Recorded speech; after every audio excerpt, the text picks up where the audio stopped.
Bismillahirrahmanirrahim. Assalamualaikum warahmatullahi wabarakatuh. Alhamdulillah nasta'in wa nastaghfiruh wa na'udzu billahi min syururi anfusina wa sayyiati a'malina. May yahdihillahu fala mudilla lahu wa may yudlil fala hadiya lahu. Asyhadu an la ilaha illallah wahdahu la syarika lahu wa asyhadu anna Muhammadan abduhu wa rasuluhu. Amma ba'd. Saudara, kita sebagai muslim diwajibkan, diharuskan semestinya membaca Al-Quran. Maka membaca Al-Quran itu satu keharusan yang mau tidak mau kita harus berusaha, berupaya untuk membaca Al-Quran. Kalau kita mau disinari, mau sejuk, mau ada ketenangan di dalam batin, membaca Al-Quran satu kepastian yang harus kita gelorakan setiap hari.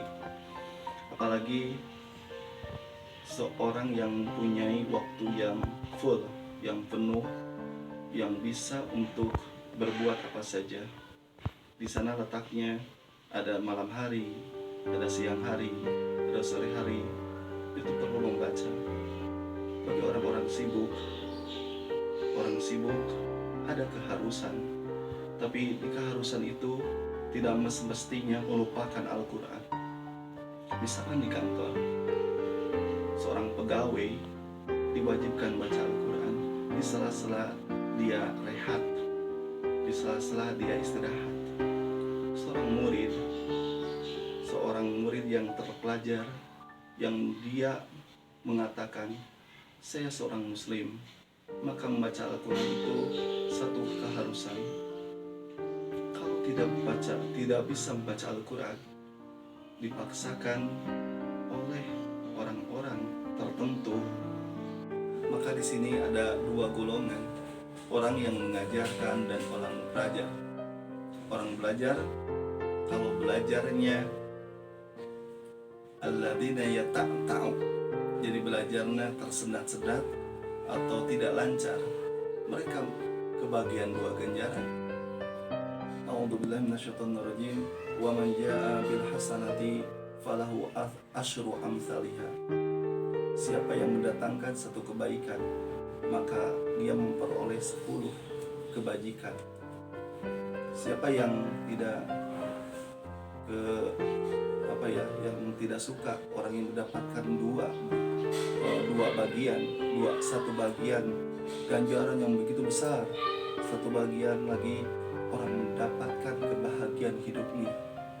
Maka bagi orang-orang yang membaca Al-Quran itu dan orang-orang yang mau menggali Al-Quran, orang yang mau mentafakuri Al-Quran, orang-orang yang mau mentadabir Al-Quran, itu lebih baik.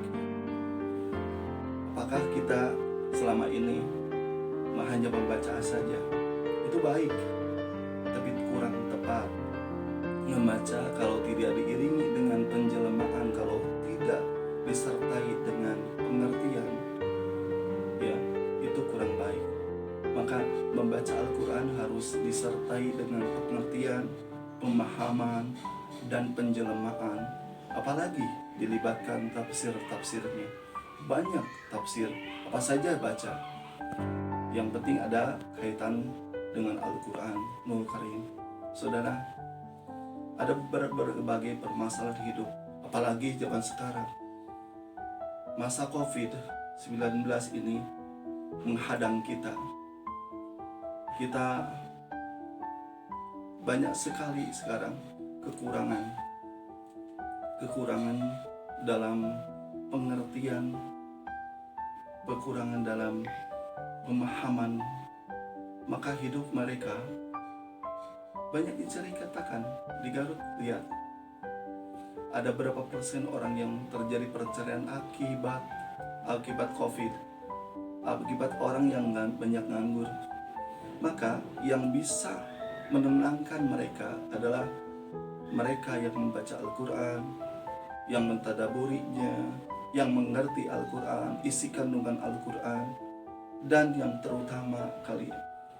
terutama adalah penghayatan sehari oleh orang tersebut. maka ada beberapa hal oleh kita ketahui.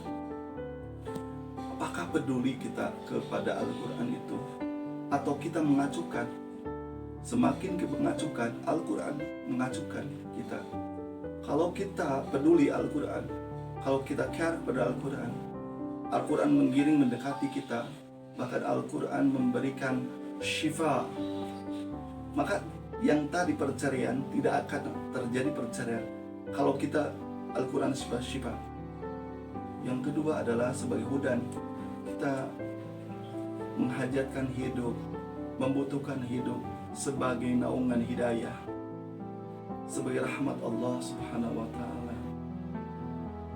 Dan yang terakhir, Al-Quran sebagai mau'idhah, sebagai pelajaran buat kita yang lagi dirundung dengan kesedihan, yang lagi galau, apalagi remaja sekarang, remaja yang penuh dengan kegalauan. Kegalauan itu bisa dipecahkan dengan mendekati Al-Quran. Interaksi dialog dengan Al-Quran itu lebih baik daripada kita bicara yang kurang bermanfaat kepada orang lain. Dalam rangka ini, saya mengingatkan kepada saudara-saudara, apalagi di sini adalah pemirsa yang mau memahami Al-Quran, belajar Al-Quran. Belajar Al-Quran. Menurut Ali mengatakan, istadtekil Quran. Kalau kalian nanti mendekati Al-Quran, Al-Quran akan ngomong sendiri. Dan hadis yang mengatakan Al-Quran sebagai ma'idatullah, sebagai hidangan Allah. Kalau kita sebagai tamunya, rogilah bagi orang-orang yang datang tapi tidak menyantap makanan itu.